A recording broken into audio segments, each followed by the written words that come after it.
More and more today, we see a high number of single parent homes. And typically many of those single parents are typically moms. For the most part, it's like over 90% of the single parent homes are typically dominated by women. And it's for good reason that the government, of course, pushes, and of course we see the same thing in the mainstream media, where women don't need men, women can do it all, etc. Even pushing women, not speaking negatively about single motherhood, but of course glorifying single motherhood. And in many of these situations, when you actually look at the statistics, single motherhood, for the most part, many of these women and their children unfortunately live basically in poverty. If you've watched just about any sort of media in relation to people who are in dire straits, especially at this time in relation to COVID, when it comes to like people who are losing their jobs, etc. Typically, the person that is shown in the news media is predominantly a single mother, usually a person who is a minority. Between blacks and Hispanics, they have high rates of single motherhood. And of course, this always presents a problem. Like I showed in one of my last videos, that overwhelmingly most of the public sector jobs are predominantly of women. There were over 800,000 public sector jobs that were lost because of the pandemic, where many of these jobs are not necessary. They're not, in essence, essential jobs, whether they're like desk jobs, etc.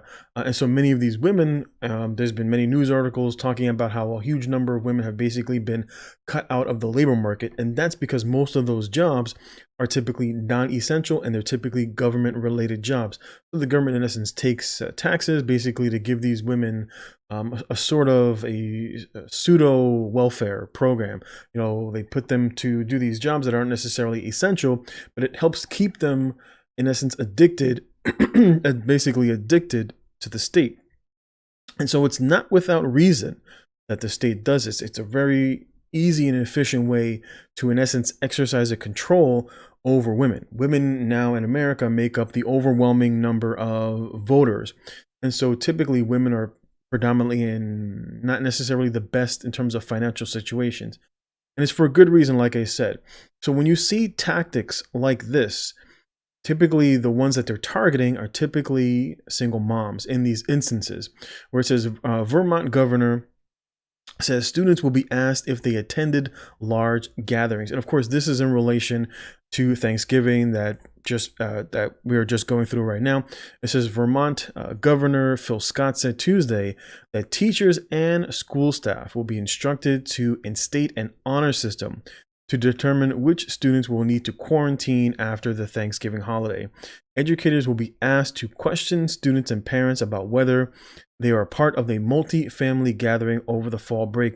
Any student who answers yes will be moved to remote learning for 14 or 7 days and a negative COVID test. So basically, they won't be able to come back unless that person takes a COVID test, he says during the morning press. He also goes on to say that Scott suggests that also businesses follow the same policy with their employees. And this is basically a snitching policy. This is basically what it is. But the disgusting thing is that it targets young people, right? So young people typically, especially if they're school-age children, don't necessarily have the fortitude to endure an adult pressuring them by asking them questions. It doesn't go on to say whether a parent will be there during such questioning.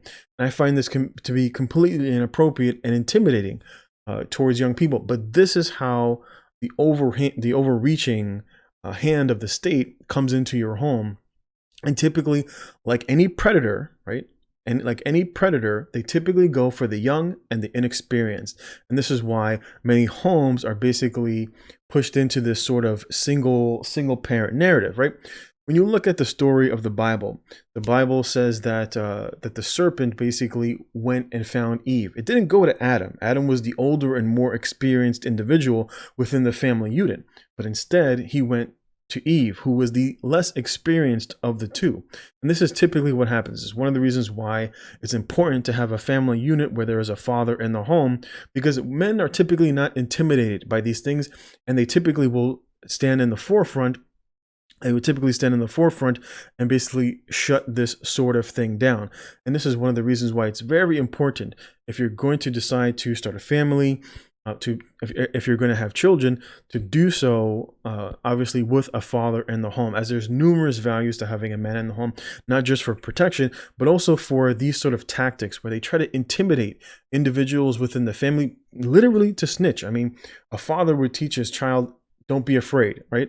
I'm here to protect you. And this is the same sort of thing that a husband would do with his wife. It's one of the reasons why we see a lot more scare tactics, like, for example, with the virus, like, for example, with overspending. Typically within homes, men are typically the savers. If you look at any sort of